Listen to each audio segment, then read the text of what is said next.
IT job కొట్టారు. మీ pay check చాలా బాగుంది. మీరు కెరీర్ మైల్‌స్టోన్‌ని ఫాస్ట్‌గా టచ్ చేస్తున్నారు. కానీ లోపల లోపల ఒక తెలియని అన్‌సర్టెనిటీ, ఒక unhappiness, anxiety, burnout and depression లాంటి ప్రాబ్లమ్స్‌తో స్ట్రగుల్ అవుతున్నారు. సాలరీ క్రెడిట్ వల్ల సాటిస్ఫాక్షన్ ఉంటుంది. కానీ మనసులో ఎప్పుడు కూడా సెన్స్ ఆఫ్ సాటిస్ఫాక్షన్ అనేది లేదు. 2025లో మన ఐటీ సెక్టర్‌లో హిడెన్ మెంటల్ హెల్త్ క్రైసిస్ అనేది స్టార్ట్ అయింది. ఇవి ఎంప్లాయీస్ అండర్ 25లో చాలా హైగా ఉన్నాయి. ఈ ఏజ్ గ్రూప్ లో యాంగ్జైటీ అండ్ క్రానిక్ ఫ్యాటిక్ పెరుగుతున్నాయి. ఈ వీడియోలో మనం ఈ సైలెంట్ స్ట్రగుల్ గురించి ట్రాన్స్పరెంట్ గా మాట్లాడుకుందాం. ఈ క్రైసిస్ కి మెయిన్ రీజన్ ఏంటి అండ్ మనకి మనమే సపోర్ట్ ఎలా క్రియేట్ చేసుకోవాలో కూడా చూద్దాం.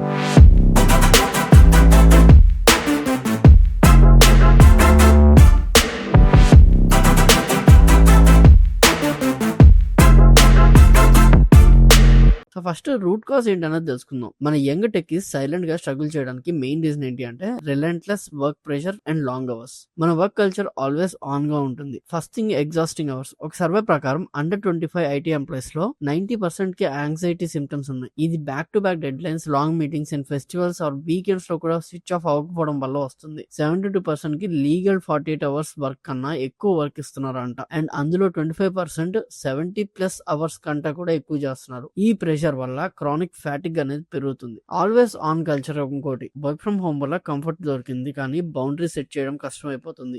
డిజిటల్ కల్చర్ వల్ల personal life and professional life లో క్లియర్ లైన్ అనేది లేదు. మేనేజర్ 10 PM కి మెసేజ్ చేస్తే రిప్లై ఇవ్వాలి అని ప్రెషర్ ఉంటుంది. ఈ ఆల్వేస్ ఆన్ అనే మోడ్ ఎప్పుడు ఆన్ లో ఉండడం వల్ల డిజిటల్ బర్న్అవుట్ అనేది వస్తుంది. బర్న్అవుట్ వల్ల sleep and physical health decline అవుతుంది. ఇవన్నీ సరిపోవన్నట్టు ఇంకోటి ఉంది మన ప్రాణానికి, అదే సోషల్ మీడియా. వర్క్ ప్రెషర్ తో పాటు మన యంగ్ జనరేషన్ ఒక డబుల్ ట్రాప్ లో ఉన్నారు. Social media and unrealistic benchmark అనేది. Social media FOMO. సోషల్ మీడియాలో peers perfect life and career ని చూస్తారు. అంటే వేరే వాళ్ళు ఫారెన్ వెకేషన్స్ వెళ్తున్నట్టు, ఎక్స్పెన్సివ్ గ్యాడ్జెట్స్ కొనుక్కున్నట్టు, క్విక్ ప్రమోషన్స్ వచ్చినట్టు ఎప్పుడు మనకి ఇవే కనిపిస్తుంటాయి. నేనెందుకు అంత ఫాస్ట్ గా గ్రో అవ్వలేకపోతున్నా అనే సెల్ఫ్ డౌట్ మనకు పెరుగుతుంది. దాన్నే FOMO, fear of missing out వల్ల లోన్లీనెస్ పెరుగుతుంది. Social media is setting the bar this high that is not achievable అనమాట. వాటితో పాటు మన మీద మనకే కాకుండా సొసైటీలో కూడా మన మీద ఇంకొక ఎక్స్పెక్టేషన్ ఉంటుంది. పేరెంట్స్ అండ్ సొసైటీ నుంచి 25 years లోపు ఒక సీనియర్ పొజిషన్ లో ఉండాలి, చాలా మనీ సేవ్ చేయాలి అనే ఎక్స్పెక్టేషన్ ఉంటుంది. ఈ ఎక్స్పెక్టేషన్స్ వల్ల ఓవర్ వర్క్ అండ్ యాంగ్జైటీ పెరుగుతుంది.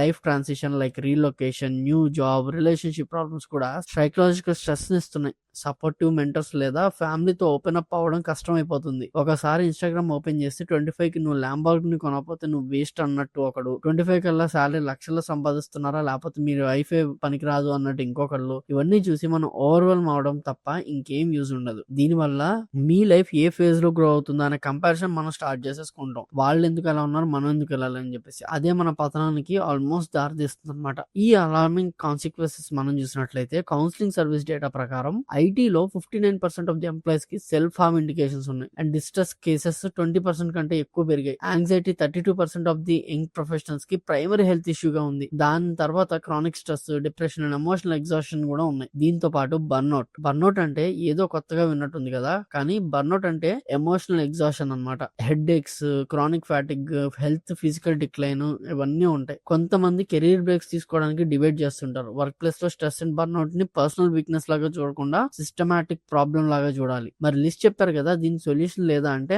ఉంది. అది కూడా మనం డిస్కస్ చేయాలి. ఈ క్రైసిస్ ని ఫిక్స్ చేయడానికి 3 మెయిన్ ఏరియాస్ లో యాక్షన్ తీసుకోవాలి. First thing work place change. Companies reasonable hours కోసం పాలసీస్ ని ఇంప్లిమెంట్ చేయాలి. ఆల్వేస్ ఆన్లైన్ కల్చర్ ని డిస్కస్ చేయాలి. మెంటల్ హెల్త్ సర్వీసెస్ ని ఈజీలీ యాక్సెసిబుల్ గా చేయాలి. తర్వాత స్కూల్స్, ఫ్యామిలీస్, వర్క్ ప్లేస్ లో మెంటల్ హెల్త్ గురించి ఓపెన్ గా మాట్లాడుకోవడం అనేది చాలా ఇంపార్టెంట్. హెల్ప్ తీసుకోవడం ని నార్మలైజ్ చేయాలి. రెగ్యులర్ మెంటల్ హెల్త్ చెకప్స్ ని మనం ఎంకరేజ్ చేయాలి. తర్వాత third thing healthier lifestyle. Young professionals లో better diet, outdoor activity, good sleep ఇవన్నీ కూడా చాలా చాలా ఇంపార్టెంట్. డిజిటల్ డీటాక్స్ అనేది ఇంకా ఇంకా ఇంపార్టెంట్. టెక్నాలజీని కంట్రోల్ చేసుకుని ఫోన్ కి ఆల్మోస్ట్ దూరంగా ఉండడానికి ట్రై చేయాలి. రోజు కొంత టైం మాత్రమే దాన్ని డెడికేట్ చేసి ప్రతిసారి ఖాళీగా ఉన్నప్పుడు ఫోన్ పట్టుకోకుండా వేరే వేరే యాక్టివిటీస్, అంటే ఫిజికల్ యాక్టివిటీస్, లేకపోతే ఇంకా మెంటల్ గా మనం ఏదైనా సుడోకు, పజిల్స్ లాంటివి వాడగలిగితే అలాంటివి మన బ్రెయిన్ ని స్టిమ్యులేట్ చేసి ఇంకా అది బెటర్ గా వర్క్ చేయడానికి హెల్ప్ చేస్తుంది. అండర్ 25 ఐటీ ఎంప్లాయీస్ లో మెంటల్ హెల్త్ క్రైసిస్ ఒక అర్జెంట్ ప్రాబ్లం, కానీ ఫిక్స్ చేయొచ్చు. సైలెన్స్ ని బ్రేక్ చేయడం, ఒక సపోర్టివ్ కల్చర్ ని క్రియేట్ చేయడం and real work life balance ని ప్రయారిటైజ్ చేయడం వల్ల